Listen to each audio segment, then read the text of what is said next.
সম্পদ বিক্রি হচ্ছে আমরা দিচ্ছি না, দেবেন না। দেশের সম্পদ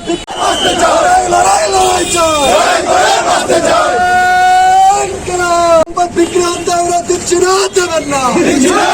দেশের সম্পদ বিক্রিকারীদের বিরুদ্ধে গত দুদিন যাবৎ গোটা দেশ উত্তাল।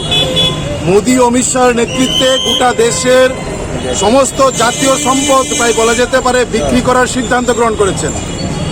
ভাবটা এমন যে আমাদের দেশের প্রধানমন্ত্রী নরেন্দ্র মোদী সাহেব আমাদের দেশটাকে মুদির দোকান মনে করছেন, যে মুদির দোকানে যখন যেমন খুশি জিনিস বিক্রি করা যায়, তিনি আমাদের দেশটাকে এরকম মুদির দোকান মনে করেন বিক্রির সিদ্ধান্ত নিচ্ছেন। গোটা দেশ উত্তাল। দেশপ্রেমিক জনগণের কাছে আমরা আহ্বান করছি যে স্বাধীনতার আগে প্রায় 200 বছর ইংরেজরা আমাদের দেশটাকে লুটেছে, আর এখন স্বাধীনতার 70-71 বছর পর বিজেপির নেতৃত্বে মোদী শাহ আমাদের দেশটাকে লুটছে। এই যে ললিত মোদী, নীরব মোদী, তারা আছেন দেশটাকে লুটে বিদেশে চলে যাচ্ছেন। আদানি আম্বানি তাদের টাকার পাহাড়কে পর্বতে পরিণত করতে আমাদের দেশের সম্পদ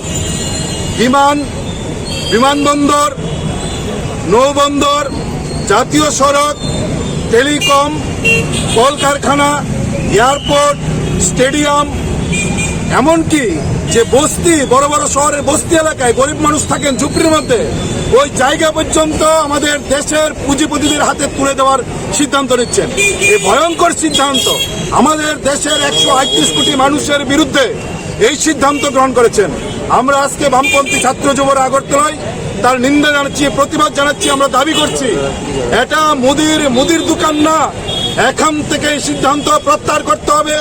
দেশের জাতীয় সম্পদ, আমাদের দেশের মানুষের রক্তে ঘামে গড়া, এই দেশের গরিব, মধ্যবিত্ত, সাধারণ সমস্ত অংশের মানুষের রক্তে ঘামে এই জাতীয় সম্পদ তৈরি হয়েছে। এই সম্পদ মানুষের সম্পদ। এই সম্পদ কোন রাজনৈতিক দলের, কোন ব্যক্তির পৈতৃক সম্পত্তি না। দেশের স্বার্থে এই সম্পদ বিক্রি করা যাবে না।